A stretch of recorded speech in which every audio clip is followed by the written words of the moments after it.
A Associação Espírita Irmã Nilza e Amor apresenta a palestra com o tema Jesus, o Revolucionário do Amor, pela expositora Beth Brice, do Centro Espírita Luz e Verdade.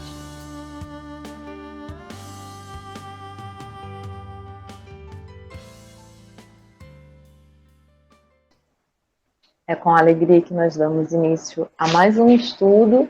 Eu aproveito para agradecer já de antemão a presença de todos e da nossa casa, de outras casas, né? Vamos então ler a página inicial para fazer a nossa prece, no desejo, na expectativa de que os espíritos amigos estejam conosco, nos auxiliando nesse momento. O amor é substância criadora e mantenedora do universo, constituído por essência divina. É um tesouro que, quanto mais se divide, mais se multiplica e se enriquece à medida que se reparte. Mais se agiganta na razão que mais se doa. Fixa-se com mais poder quanto mais se irradia. Nunca perece, porque não entibia nem se enfraquece, desde que sua força reside no ato mesmo de doar-se, de tornar-se vida. Assim como o ar é indispensável para a existência orgânica, o amor é o oxigênio para a alma, sem o qual a mesma se enfraquece e perde o sentido de viver. Joana de Ângeles. Vamos então elevar o nosso pensamento ao alto.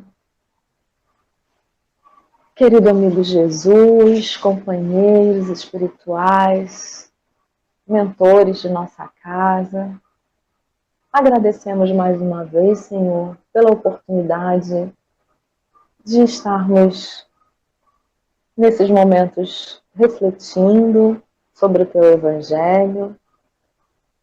Agradecemos pela oportunidade que temos de, através da internet, estarmos juntos, apesar do distanciamento que se nos impõe pelo momento. Te pedimos que possamos, nesses breves momentos, estarmos com nossas mentes, nossos corações voltados para Ti, irmanados ao Teu amor, aqueles corações e companheiros dedicados ao bem, que nesses instantes socorrem a humanidade. Te pedimos que possamos estar em sintonia com eles e que possamos, de alguma forma, colaborar também com vibrações, com energias, com pensamentos positivos que possam ser encaminhados, Senhor, direcionados a todos aqueles que necessitam. Muito obrigada. E o tema de hoje é Jesus, o Revolucionário do Amor. E aí nós podemos pensar assim, poxa, Jesus, um revolucionário? Existem algumas teorias não cristãs ou cristãs que dizem que Jesus teria sido um revolucionário no sentido de estar envolvido com grupos lá na Palestina, né, que eram contra a dominação romana, que queriam uma insurreição, alguns grupos até que pensavam em pegarem armas para fazer uma revolução. Não é essa a revolução propriamente dita que nós vamos conversar aqui. Nós vamos conversar sobre a revolução que ele trouxe em relação aos costumes, aos padrões da época e a forma de nos relacionarmos com Deus, com o próximo, conosco. Revolucionário, se nós formos ao dicionário, diz assim: aquele que se caracteriza pela inovação, pela originalidade, pela possibilidade de renovar os padrões estabelecidos.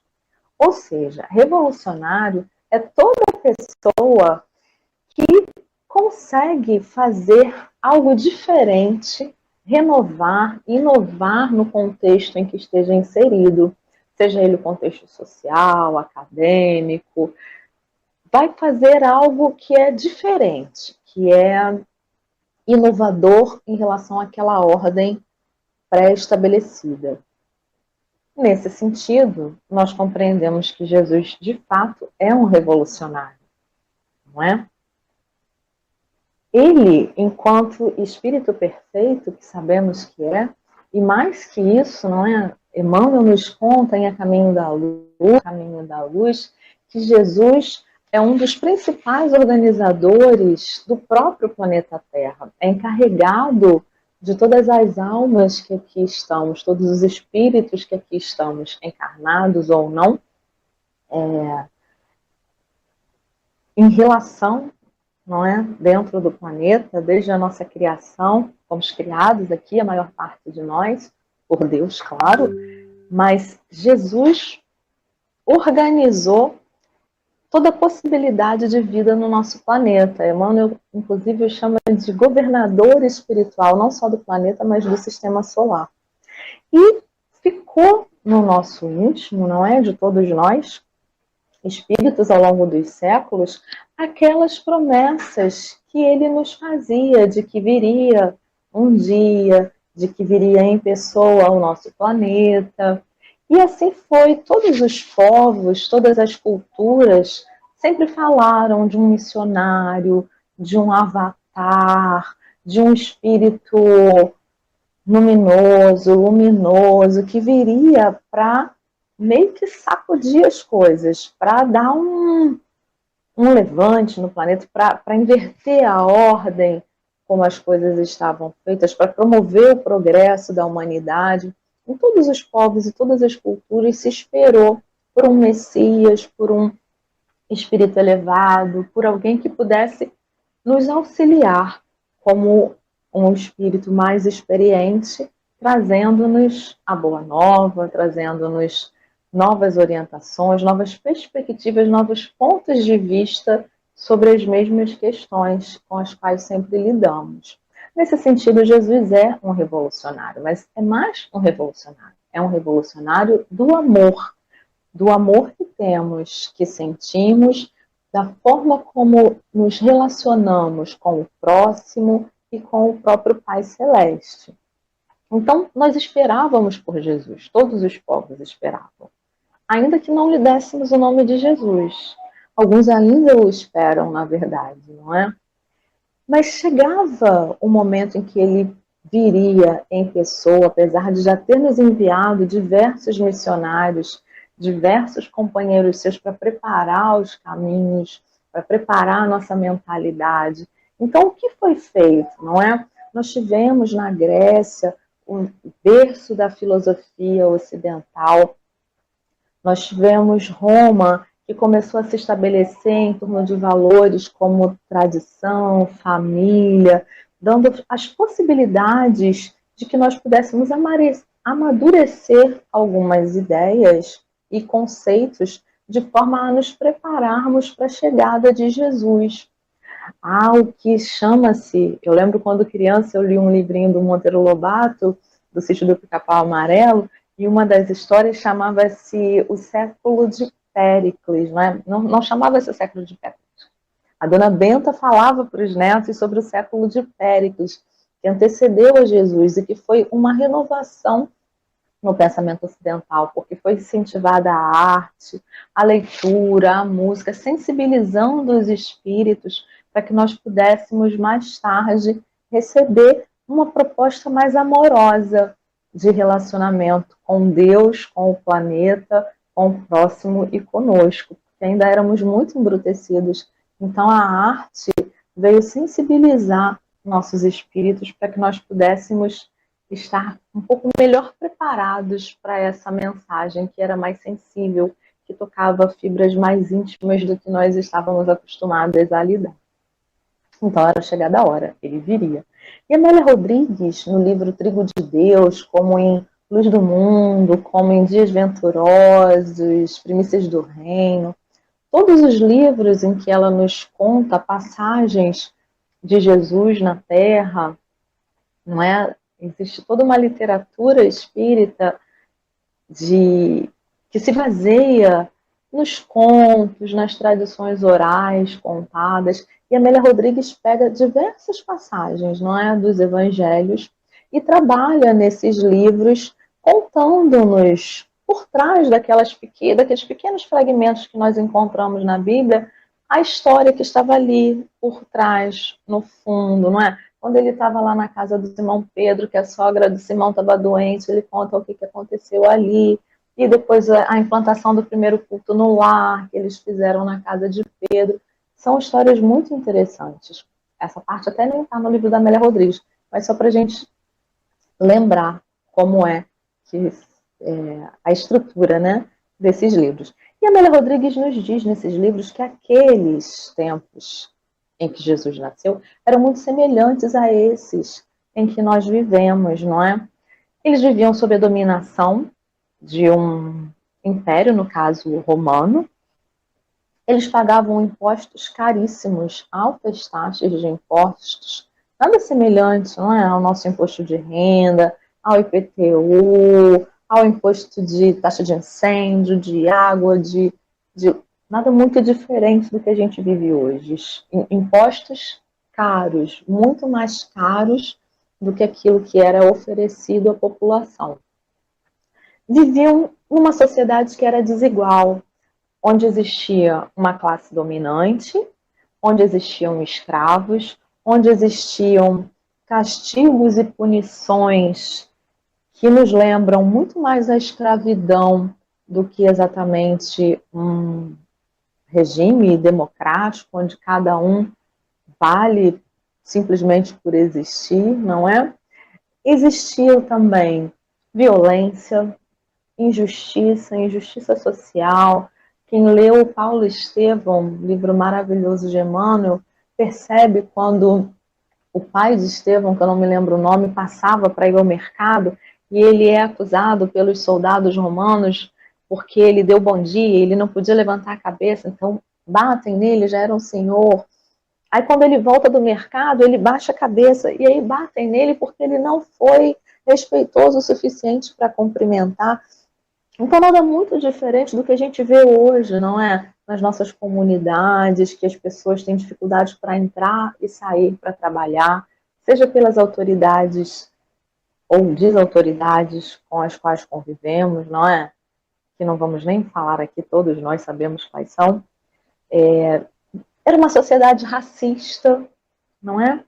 Também nada diferente da nossa, uma sociedade em que um povo se achava melhor que o outro, fosse pela cor da pele, fosse pela hierarquia que tinham, pela ascendência que tinham. Os romanos se achavam melhores que todo mundo, mais nobres, mais cultos. Os hebreus se achavam um povo escolhido e eles faziam a distinção e a segregação das raças. Era uma sociedade misógina que discriminava as mulheres, não é? Exatamente o que acontece hoje. Hoje a gente fala de misoginia, não é? A palavra até bonita para falar disso, mas isso já acontecia desde o início dos tempos, desde que nós deixamos o matriarcado e passamos para o regime patriarcal. Lá no início, né, quase que na nossa pré-história, já existia isso. Jesus, quando esteve entre nós, encarnado no planeta, era um momento em que não se falava com mulheres em público, não é? As mulheres eram tidas como seres pecadores, primeiro que elas não respondiam por si, elas pertenciam a seus pais, a seus maridos, seus irmãos, se não se consorciavam naquela época. Então Jesus nasce nesse contexto que não é muito diferente daquele que nós vivemos hoje, embora todos os avanços que tenhamos conquistado em termos de liberdade, de democracia, de justiça social, ainda convivemos em sociedade com as mesmas dificuldades que aquele povo que vivia à época de Jesus convivia. Então, o que era esperado, não é? Porque Jesus nasce lá entre os hebreus e não em outro lugar qualquer. Os hebreus eram o único povo na face da terra naquele momento que era monoteísta, que cultuava um Deus único. Então já seria mais fácil para Jesus falar sobre o Deus, falar sobre o Deus Pai e não mais o Senhor dos Exércitos, como nós vamos ver mais adiante. Mas eles esperavam o quê? Um povo oprimido, um povo escravizado, menosprezado, desrespeitado, Eles imaginavam e sonhavam com o Messias que seria um grande libertador, um príncipe guerreiro, que chegaria e libertaria o povo de Israel, porque eles se consideravam, lembremos, né, da questão do racismo, a raça eleita por Deus, o povo eleito de Deus. Então eles imaginavam que eles seriam libertos pelo seu Messias e de dominados passariam a ser os dominadores. E qual é a surpresa daquele povo, e de muitos de nós ainda hoje, não é? Quando vemos que o Messias esperado, não é? Aquele espírito que presidiu a formação do planeta Terra, a organização das formas, de estrutura, de possibilidade de vida no planeta, ele poderia nascer em qualquer lugar, era o Senhor das Estrelas. Ele nasce como, gente? Numa estrebaria, numa pequena manjedourazinha, não é? Ele é colocado após nascer. Os pais têm várias versões, né? Mas a mais oficial é que eles participavam de um censo e tinham ido de Nazaré, onde moravam, para o Egito para participar de um censo, e no meio do caminho, em Belém, nasce Jesus, não é? Não havia hospedarias, não havia casas que pudessem recebê-los naquele momento, estava tudo muito cheio por conta desse censo, segundo a tradição, e Jesus acaba nascendo numa estrebaria. E nessa estrebaria, quem é que estava com ele? Quem foram os telespectadores, não é? Não foram reis poderosos, ele é Jesus, o Senhor das Estrelas, aquele que organizou a possibilidade de vida no planeta. Ele poderia ter nascido onde quisesse, num palácio, na nação mais rica, mas ele nasceu num lugar em que o povo era escravizado da maneira mais simples possível. A revolução proposta por Jesus começa desde o seu nascimento, se nós pararmos para prestar atenção. O nascimento de Jesus de forma tão simples, tão singela, já é a primeira revolução, já é o primeiro sinal da revolução que ele vem nos trazer. A manjedoura pode ser encarada como um símbolo de pobreza? Sim, mas ela também nos fala sobre o supérfluo, sobre o que é necessário. O que era necessário para Jesus naquele momento?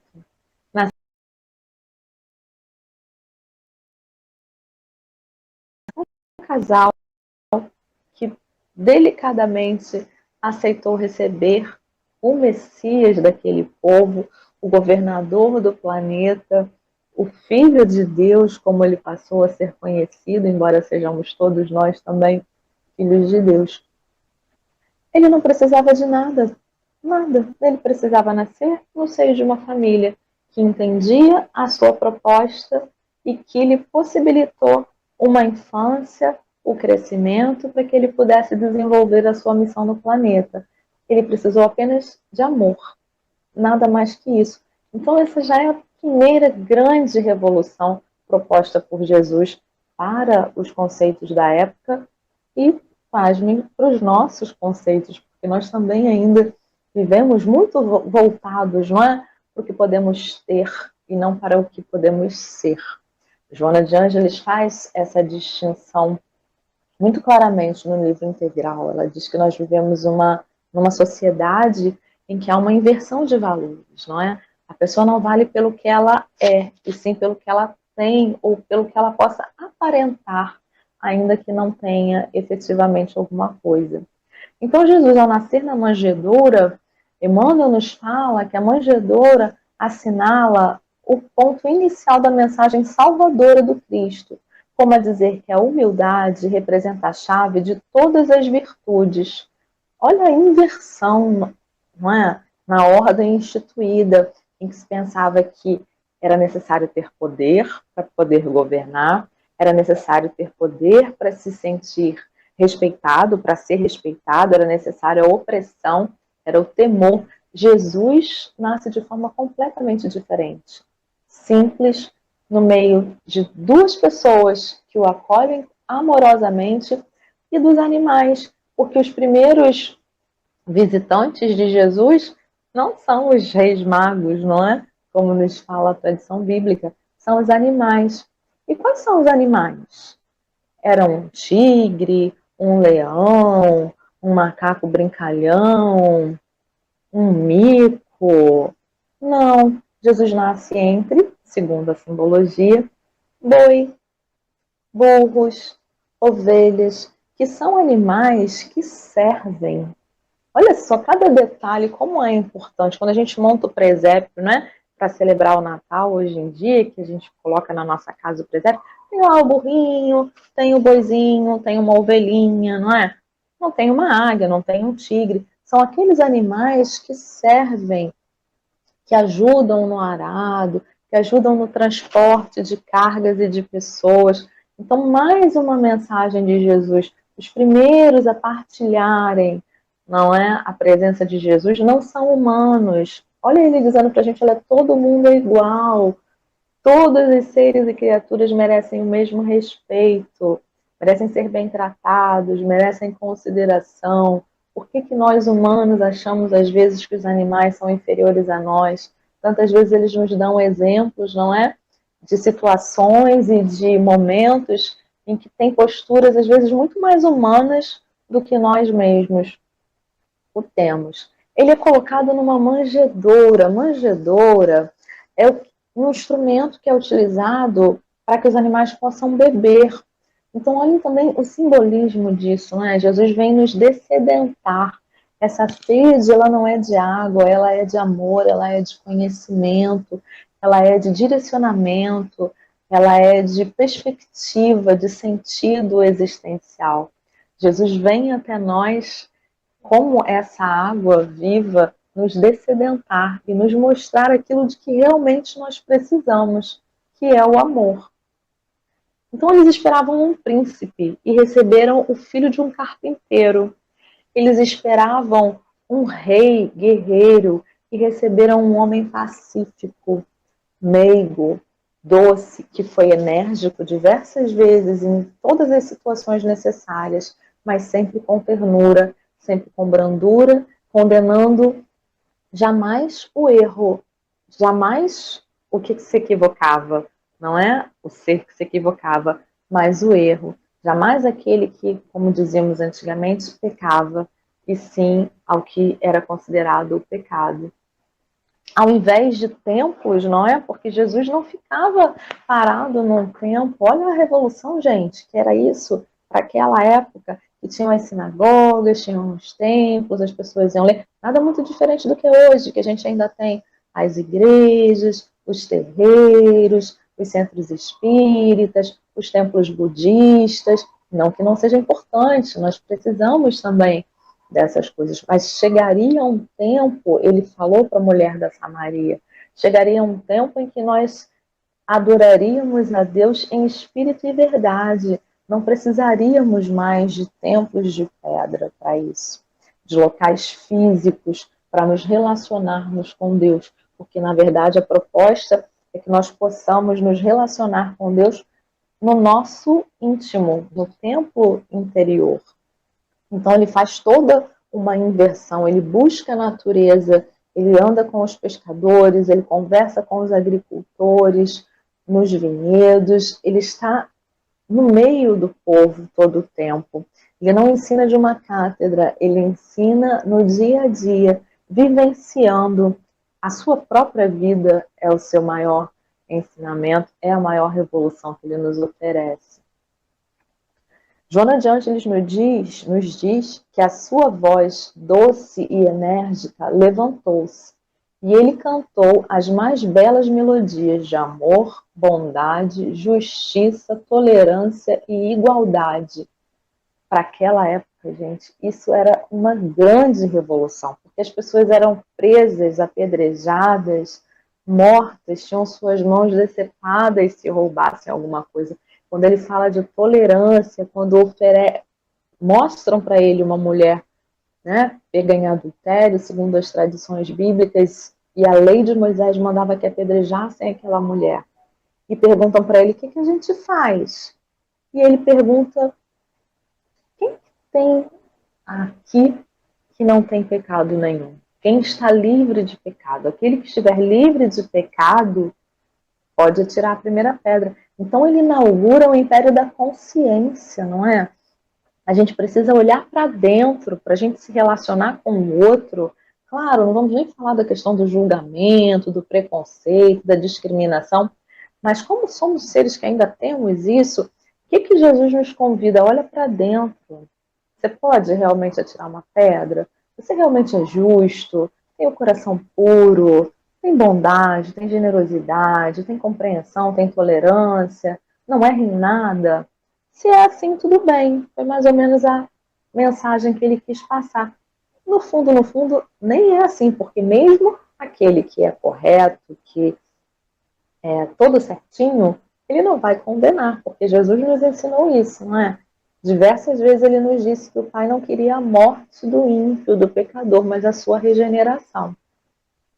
Então ele ergue-se, segundo Joana, como um sol nascente, cujo crepúsculo se transformaria num novo amanhecer, nos mostrando novos tempos, novas possibilidades, novas formas de viver.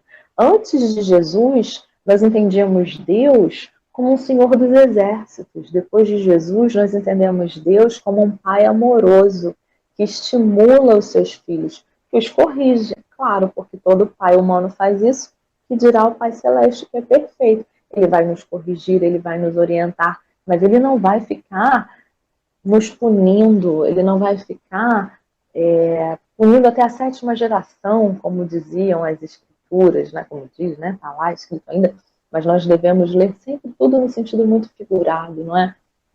Nós espíritas podemos, inclusive, entender que essas gerações futuras somos nós mesmos que vamos reencarnar, não é? Talvez como nossos filhos, nossos netos, bisnetos, e vamos experimentar e vamos colher aquilo que nós plantamos no momento atual. Então ele sugere, né, antes de Jesus, a lei mosaica dizia o quê? E nós falamos muito da lei mosaica e dos hebreus porque ele nasceu nesse contexto. Se ele tivesse nascido na África, estaríamos falando de outras coisas, não é? Mas ele nasceu lá. Então, a lei mosaica dizia amar a Deus e ao próximo. Mas eles podiam odiar o inimigo, eles podiam odiar aquele que não era da mesma raça. Jesus inverte isso. Não. Amar ao Deus e ao próximo como a si mesmo, né? Ele bota bem claro isso. A gente precisa se amar, se conhecer, entender a nossa natureza para que a gente possa ter um pouco mais de tolerância também com os erros alheios. Então, amar a Deus e ao próximo como a si mesmo. Fazer aquilo que nós gostaríamos que nos fosse feito. Olha Jesus falando da empatia, não é? 2000 anos atrás. Como é que eu vou fazer para o outro aquilo que eu não gostaria que o outro fizesse para mim? Não é mesmo? Então ele nos fala que nós precisávamos amar também os nossos inimigos. Claro que Jesus não queria que a gente saísse de braço dado com o inimigo, confiando naquela pessoa que nos trai, que nos machuca, mas ele queria que nós não odiássemos esse inimigo, que nós pudéssemos orar por esse inimigo, que nós pudéssemos compreender, tentar compreender por que o outro erra conosco dessa ou daquela maneira. Os erros antes de Jesus eram corrigidos de acordo com a lei de Talião. Olho por olho, dente por dente. Você rouba, tem a mão decepada. Você compromete a si ou ao outro através da visão, você tem o olho retirado. Era assim anteriormente. E com Jesus, não, tudo muda. O que Jesus fala? Olha só, vamos perdoar? Quantas vezes, pergunta Simão Pedro, né? Até 7 vezes eu devo perdoar? Ele, não, 7 é pouco. 70 vezes 7 vezes você deve perdoar. E alguns livros dizem 70 vezes 7 vezes cada equívoco, não é? Cada vez que alguém errar com você, você perdoa 70 vezes 7 vezes. Então Jesus faz toda uma transformação na nossa relação, tanto com Deus, quanto com o próximo, quanto conosco. Foi um revolucionário do amor realmente. Ele cantou a esperança aos ouvidos da angústia. Todos nós que estávamos angustiados e que ainda estamos angustiados, se formos lá em Mateus para ler o Sermão da Montanha, Vejamos, bem-aventurados os pobres de espírito, porque deles é o reino dos céus. Ele não fala bem-aventurados os pobres, não, aqueles que não têm o que comer, que não têm o que vestir. Bem-aventurados os pobres de espírito, porque deles é o reino dos céus. O pobre de espírito é aquele que consegue ter humildade suficiente para reconhecer que é tão imperfeito, ou imperfeito é ruim, né? Mas que é perfectível como o seu irmão também é. Por isso ele ainda falha. Então ele consegue perceber a necessidade do perdão, porque ele também precisa ser perdoado. Bem-aventurados os pobres de espíritos, porque deles é o reino dos céus. Bem-aventurados os que choram, porque serão consolados. Quem de nós não chora? Pelos mais variados motivos, não é? Seja ele dor de amor, dor de fome, dor de desemprego, dor de traição. Todos nós choramos, todos nós espíritos em evolução, estamos ainda nos organizando, nos reequilibrando e precisamos experimentar ainda alguns sofrimentos que foram por nós mesmos provocados. Então, bem-aventurados os que choram, consolados. Mas é qualquer choro, gente.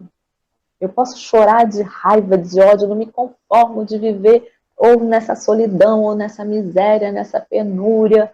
Não, é aquele que chora porque sabe que está em vias de reabilitação. É aquele que chora de forma resignada. A resignação, ela implica a palavra ação.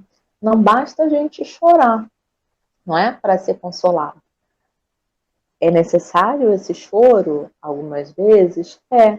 Mas que choro é esse? É o choro daquele que já se reconhece meio que em débito, não é?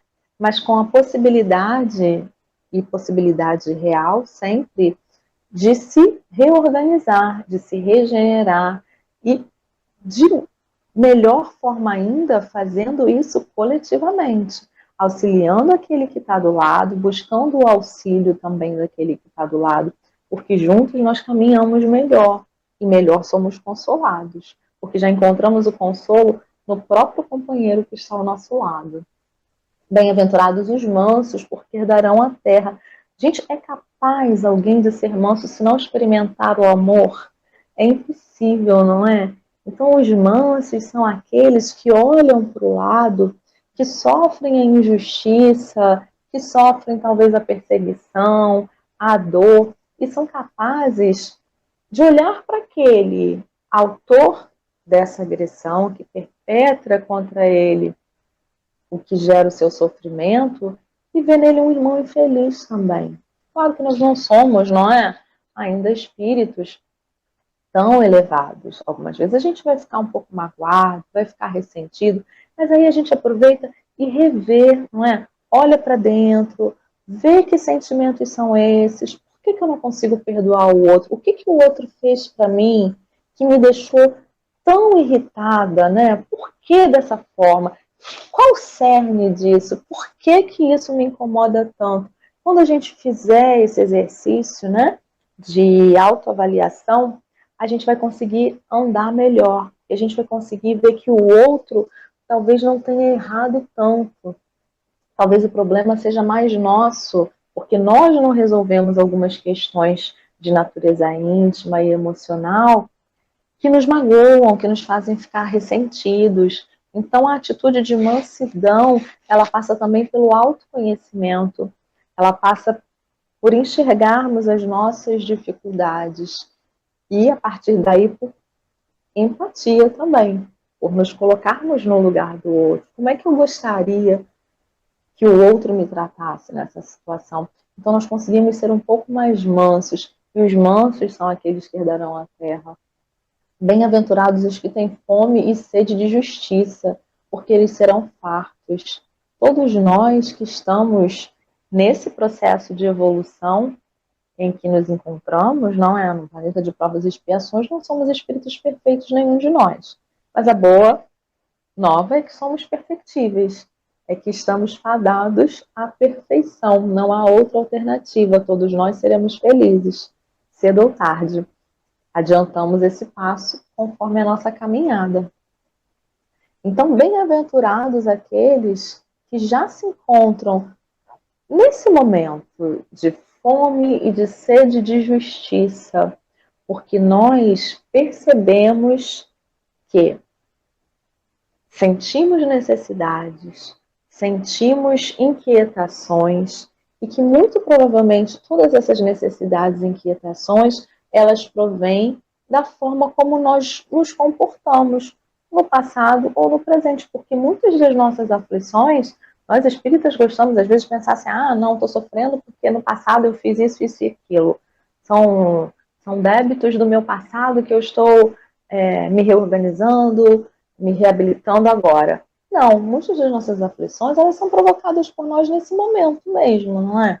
Quando nós nos revoltamos, quando nós invejamos. Quantas inquietações, não é? Às vezes a gente passa amargurado porque o outro tem alguma coisa que a gente queria que a gente não tem. Desejo, posse, desejo de poder. O que é isso? Isso está tudo dentro da gente ainda. Então, quando a gente se percebe, né, privado de algumas coisas, com certeza essa privação ela é necessária à nossa evolução. Tem uma passagem que Jesus fala que se o teu olho for motivo, não é, de perdição, melhor entrar na vida sem ele, não é mesmo? Então é melhor a gente passar por determinadas dificuldades naquele campo que a gente precisa trabalhar melhor e mais adiante seguir com a consciência mais tranquila, com a mente equilibrada, com as emoções equilibradas. Então, às vezes, a aflição que tanto nos aturde, ela é justamente aquele instrumento da nossa libertação, a conquista da nossa paz, de aliviar a nossa consciência. Bem-aventurados os misericordiosos, porque alcançarão misericórdia. Também é impossível ser misericordioso sem esse exercício do amor, não é? E da tolerância e da empatia, de olhar para dentro e ver que aquilo que o outro tem de tão difícil, eu também tenho. Então, deixa eu ser um pouco mais caridosa, um pouco mais misericordiosa com a falha alheia, não é? Deixa eu ser misericordiosa mesmo no sentido de ajudar todos aqueles que estão à minha volta, não é? Quando nós conseguimos nos sensibilizar com a dor do outro, é sinal de que nós já avançamos um pouco mais. Então, os misericórdios encontram certamente também a misericórdia, não somente nessa vida, mas na verdadeira vida, que é a vida espiritual. Bem-aventurados os limpos de coração, porque verão a Deus. Somente os limpos de coração que já conseguem sentir no íntimo essa semente, porque todos nós, seres humanos criados, não é, por Deus, a sua imagem e semelhança, possuímos dentro de nós as sementes em germes ou as sementinhas da nossa perfeição. E se Deus é amor, João fala isso, João Evangelista, em sua primeira epístola, que Deus é amor. Se Deus é amor, nós também somos amor. Então basta que a gente desperte e que comece a fazer essa limpeza no nosso coração. O Michelangelo tem uma frase famosa, eu gosto de repetir isso sempre, né? Desculpem. Mas tem sempre alguém que não ouviu ainda. Que ele diz que a obra de arte ela já está no bloco de mármore. O que o artista faz é, com o cinzel, limpar as impurezas desse bloco de mármore. E nós somos assim também. Nós somos essa obra de arte de Deus. Deus é o divino escultor. Leon Denis pega essa frase do Michelangelo e faz essa analogia. Nós somos a obra de arte na mão do Criador. E a dor é o cinzel que muitas das vezes Deus se utiliza para tirar algumas das nossas impurezas. Então, que possamos nós perceber quais são essas impurezas que nós necessitamos tirar para irmos nos liberando delas, para que não precise um cinzel ficar esculpindo, ficar machucando tanto. A gente já pode começar a fazer esse exercício através da vivência do amor. Né? Outra fase famosíssima, né, do movimento espírita, se a gente não chega pelo amor, chega pela dor. Então vamos chegar pelo amor. Se o amor é um caminho possível, por que a gente vai ficar nesse masoquismo, né? De, a gente precisa sofrer, a gente precisa espiar, a gente precisa expurgar. Não, vamos amar. A gente vai progredir também. A gente vai conseguir ir liberando a nossa consciência das nossas dificuldades e fazendo um movimento proativo de libertação, de criação, de caminhada, de construção de algo melhor. Então, olha a revolução, né, que Jesus nos traz nesse simples sermão da montanha, nessas simples palavras, né, simples no sentido de poucas. Bem-aventurados os pacificadores, porque serão chamados filhos de Deus. Somente aqueles também que conhecem o amor, que experimentam o amor, não é, são capazes de encontrar essa paz que transforma, que busca o outro, porque ele não fala bem-aventurados os pacíficos, ele fala bem-aventurados os pacificadores. São aqueles que, além de experimentar a paz, ou de buscar experimentar a paz, fomentam a paz, trabalham para que a paz aconteça no seu mundo interior e à sua volta. Bem-aventurados os que sofrem perseguição por causa da justiça, porque deles é o reino dos céus. Toda vez que nós formos discriminados, às vezes somos, não é? Porque temos a nossa religião, porque temos um ponto de vista diferente, porque temos um código de ética diferenciado, que a gente se sinta bem-aventurado, porque nem todos conseguem compreender, não é? Ainda que somos todos iguais, que somos todos filhos de Deus. Algumas pessoas vão olhar para nós escandalizados com essas ideias. Jesus foi morto por essas ideias, por dizer que todos éramos iguais, que todos éramos filhos de Deus. Ele foi crucificado, foi torturado, não é? Por quê? Porque ele falou, olha, gente, todo mundo é igual, nós somos todos filhos de Deus, e o que eu faço, todos vocês podem fazer. Ele disse isso, vós sois deuses, podeis fazer tudo aquilo que faço e muito mais, porque nós não temos noção de toda a potencialidade que nós temos em nós. Nós não temos noção da grandiosidade que somos, da grande obra de arte que somos, não é? Bem-aventurados sois vós quando vos injuriarem, perseguirem, disserem todo mal contra vós por minha causa. Então, quantos de nós, não é, ao longo da história da humanidade, fomos em alguns momentos perseguidos por amar a Jesus, por buscar viver como Ele, mas quantos de nós também fomos os perseguidores de tantas pessoas que amavam verdadeiramente a Jesus?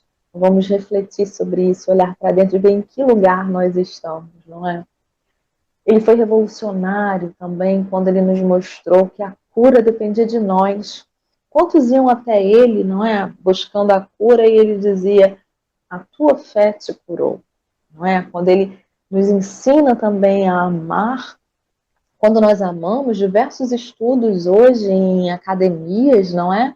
Em universidades, estudos mesmo, né, referendados, com todas as técnicas, todo o rigor metodológico, que evidenciam que aquelas pessoas que amam, que sorriem, elas são mais saudáveis, o seu sistema imunológico é mais robusto. Tem um experimento que todo mundo já viu pela internet, que faz ou com moléculas de água, que você bota palavrinhas de amor, de otimismo, de esperança, e a molécula fica linda, né? O arroz, né? Você escreve as palavras no arroz e aí um grão fica maravilhoso. Aí você coloca os estímulos negativos e aquilo fica uma coisa mais escura, mais densa. Então, é a vibração, não é? Nós somos vibração. Nosso corpo, ele vibra o tempo inteiro, né? A nossa matéria vibra. O nosso espírito vibra. Então, quando nós amamos, nós damos às células do nosso corpo um estímulo que vai dizer assim, ó, vou dar conta, vou conseguir fazer. E nesse momento que a gente está com tanto medo, né, de pegar Covid, a maioria das pessoas está com medo, e um medo justificável, eu sou uma dessas pessoas, né? A gente sabe, já até peguei, mas a gente sabe que pode pegar de novo. Se a gente puder fortalecer o nosso sistema imunológico com boas ideias, com oração, com a prática do bem, Olha aí, gente, que coisa legal, que coisa terapêutica que Jesus já nos propunha 2000 anos atrás, não é? Ele atendeu a todas as dores, a pobreza, a miserabilidade, a riqueza, mas também ao vazio de esperança, ao vazio existencial, aos tormentos da alma, às aflições da alma. Ele foi o primeiro que esteve com os pobres, com os necessitados, com os doentes. Quando os doentes eram mandados para vales, eram segregados da sociedade, Jesus se aproximava dessas pessoas. Quando os doentes, quando os equivocados, não é? As mulheres que eram tidas como mulheres de má vida, os homens de má vida, os publicanos, os bandidos, de certa forma, ele jamais os expulsou. Pelo contrário, ele trazia essas pessoas para si, para poder ajudá-las a se modificarem. E aí a gente começa a pensar, qual é a nossa postura hoje, né? Como é que a gente trata aquela pessoa de vida equivocada, seja o corrupto, o político, o prostituído, ou qualquer coisa que a gente acha que é diferente daquilo que a gente entende como certo, não é? Nós ainda temos essa presunção de achar que nós sabemos o que é certo, quando, na verdade, nós não temos essa condição ainda de determinar o que é certo e errado. Claro que nós somos pautados por um código de ética, de leis de relação na sociedade, pela ética cristã. E por que a gente se coloca no lugar de julgar o outro, de achar que o outro é menor porque ele tem uma condição sexual diferente da nossa, ou uma condição social diferente da nossa, ou uma condição política diferente da nossa, e a gente persegue o outro, a gente quer matar o outro, a gente quer segregar o outro, quando na verdade o que Jesus fazia e propunha todo o tempo era o acolhimento. Então, quem somos nós, lembrei, para julgarmos, para segregarmos o outro, não é? Para acharmos que o outro tem que se adequar aos nossos padrões, quando Jesus convidava a todos para reflexão, para olhar para dentro, para entender o que tinha de errado. Quando a gente segrega, quando a gente rotula, quando a gente separa, a gente vai ter muito mais dificuldade de fazer a transformação que a gente espera naquele ser. Então vamos acolher a diferença, não é? Eu não sou melhor que ninguém e ninguém é melhor que eu. Estamos todos em caminhada, todos em evolução. E o que Jesus nos propunha é isso. Vamos nos acolher, vamos olhar para nós, vamos nos conhecer melhor, vamos entender a nossa dificuldade, vamos entender a dificuldade do nosso irmão, do nosso companheiro, e vamos tentar ajustar, vamos tentar caminhar, porque essa é a proposta. Então vamos adiante.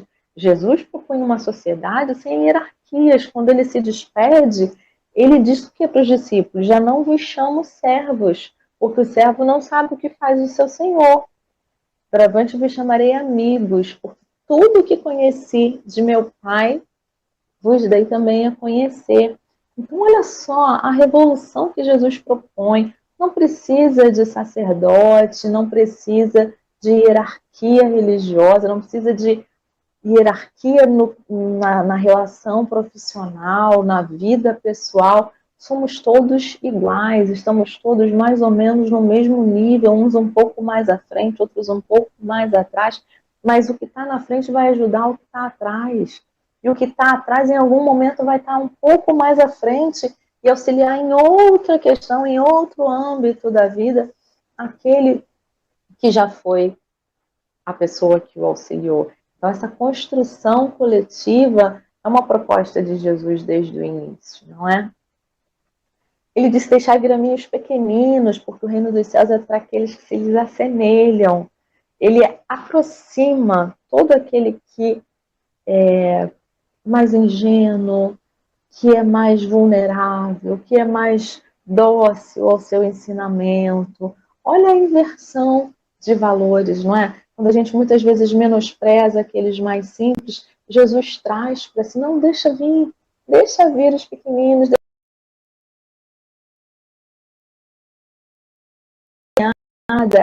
É isso que ele fala para a gente. E é isso que a gente não consegue ainda, infelizmente, fazer. Jesus naquele momento, naquela sociedade machista, não é? Ele se cerca de mulheres. Ele tem mulheres como tesoureiras, né, que andavam junto com ele no grupo. Ele tem mulheres que atuam como pessoas daquele grupo mais próximo do colégio apostólico. Tanto quando ele está encarnado, quanto depois. O cristianismo primitivo, ele tem muitos vultos femininos, o elo de agregação, de ligação da comunidade. Então Jesus promove, eleva a mulher daquele lugar subalterno, de serva, de propriedade de uma figura masculina, para o lugar de ser humano. Olha a revolução de amor que Jesus faz nesse momento, quando ele diz para Maria de Magdala, não é? Que ela só precisava amar e amar aqueles que mais tarde seriam conhecidos como os filhos do Calvário, aqueles que sentiam necessidades, e quando ela tenta seguir os discípulos depois que Jesus volta, né? Deixa o corpo físico, ela tenta seguir com os discípulos, mas havia muito preconceito ainda contra ela, e ela acaba sendo aceita somente por um grupo de rancenianos que vinha procurar Jesus, não sabiam ainda que Jesus havia sido crucificado, e ela acaba vivendo muito tempo com eles, não é? Falando de Jesus, pregando o evangelho, e quando ela desencarna, nos narra Humberto de Campos, no livro A Boa Nova, que Jesus a recebe, não é?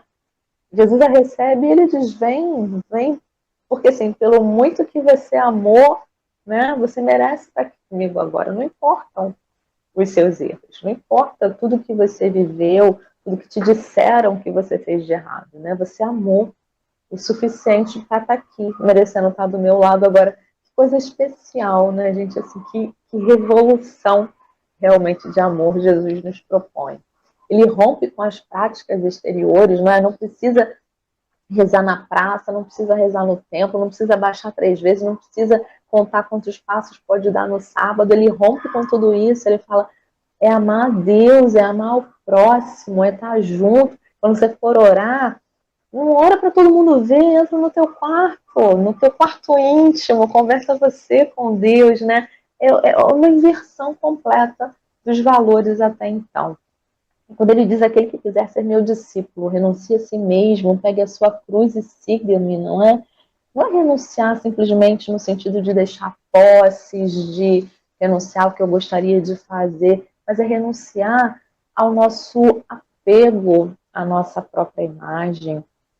Talvez, às vezes, renunciar àquela imagem que nós criamos de nós e que nós achamos que somos nós, mas que não somos, porque nós não conhecemos realmente tudo aquilo que está dentro de nós, não é? É renunciar ao orgulho, à vaidade, ao desejo de aparentar coisas que nós não somos ainda, é renunciar a si, pegar a sua cruz, pegar a parte que lhe cabe nessa obra da criação, de construção coletiva, de caminhada conjunta, e seguir o exemplo dele, não é? Travou meu negócio aqui, não vou nem conseguir continuar, mas vai lá. Então, nós vemos que Jesus trouxe para nós inúmeros ensinamentos, grandes propostas de renovação, não é? E nos disse algo assim importantíssimo, não é? Ele disse, alegrai-vos, porque é chegado o reino dos céus. Em outro momento ele disse, o reino dos céus está em vós. Então o que nós entendemos disso? Primeiro, a vida não é de sofrimento. A vida é uma construção, nós devemos cultivar a alegria de viver, estar vivo já é uma bênção maravilhosa. E o reino dos céus está dentro de nós. Então, olha só a revolução, é o revolucionário do amor realmente, Jesus, não é? O reino dos céus não está fora, ele não tem que ser conquistado, ele não tem que ser comprado, ele não tem que ser praticado para isso aqui.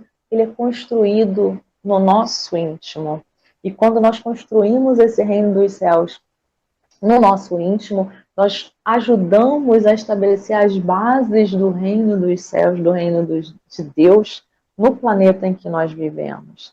Então, que nós possamos, nesses dias, lembrar sempre, em todos os momentos da nossa vida, mas nesses momentos em especial, lembrar dessa figura carismática, linda, doce, terna, fofa que é Jesus, a nos convidar à alegria e à vivência do amor. Eu vou convidar vocês, eu vou primeiro agradecer, claro, a presença de todos no nosso estudo. Muito obrigada a todos. Que nós possamos, nesses momentos que vamos agora nos encaminhar para a prece, vibrar por toda a humanidade, não é? Como é que a gente pode cultivar atitudes amorosas no nosso dia a dia? Sem a gente se dar conta, é uma pequena contribuição de cada um, mas o planeta agradece realmente profundamente, não é? E pensando em Jesus, na forma como ele, na sua pedagogia de amor, de estar próximo às pessoas, ele certamente falaria para nós hoje, usando um texto de Paulo, dos Coríntios, associado a um trecho de Camões, que Renato Russo musicou lindamente. E eu vou convidar vocês a cantarem comigo exercício da generosidade de ouvir a minha voz, e vamos juntos cantar e vibrar pelo mundo nesse momento, doar tudo que temos de melhor em nós. Vamos lá? E logo em seguida a gente faz a prece. Todo mundo conhece ainda que eu falasse a língua dos homens e falasse a língua dos anjos, sem amor eu nada seria.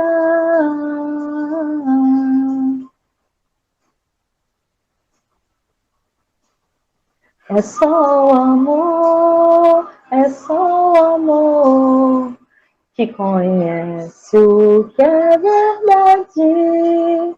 O amor é bom, não quer o mal, não sente inveja ou se vai descer.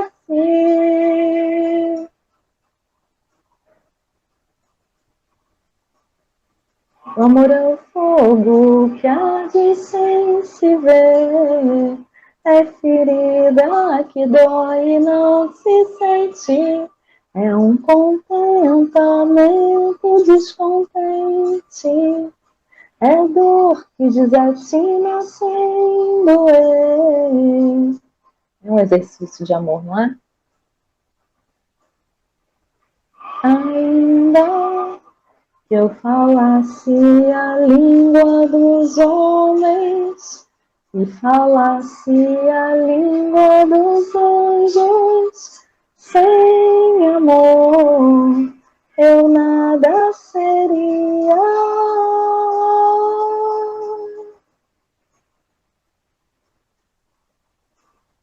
É um não querer mais que bem querer, é solitário andar por entre as gentes, é um não contentar-se de contente, é cuidar que se ganhe em se perder.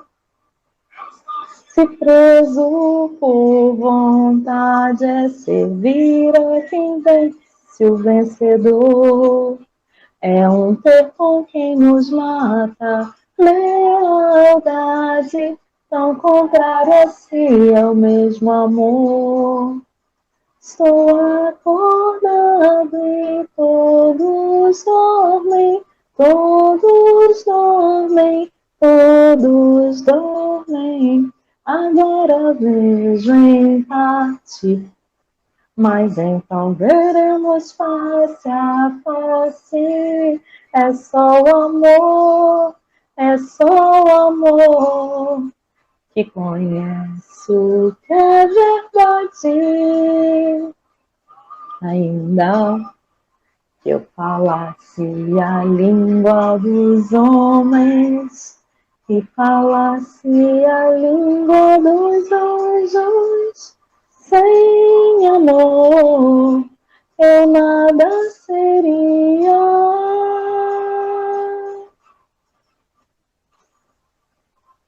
Que possamos, então, envolver a toda a humanidade nesses momentos de reflexão que fazemos agora, de conversa com Jesus. Que Jesus, nosso amigo, divino cantor da vida, possa estar no nosso coração, como sempre está. Que possamos nós abrirmos o nosso coração para que Ele aí faça morada, para que possamos expandir esse sentimento, reconhecer em nós o sentimento do amor. É preciso primeiro reconhecê-lo em nós, para que depois possamos compartilhá-lo com todos. Nos aproximando do período do Natal, que nós possamos aproximar o nosso coração desse amigo maravilhoso, que está sempre conosco desde o início, desde muito antes da nossa concepção enquanto espíritos, nos preparando os caminhos, nos preparando as condições para a nossa evolução e nos ofertando a possibilidade de, junto com Ele, construirmos um lugar melhor para nós, para o próximo, para a humanidade. De, junto com Ele, experienciarmos a alegria de amar verdadeiramente, a alegria de sermos filhos de Deus e exercer o nosso potencial de amor, para o qual nós fomos criados. Que nós possamos, nesses instantes, envolver a cada coração humano, a cada coração deste planeta, humano, não humano, todos os seres e criaturas aqui presentes, possamos todos sentir a presença de Jesus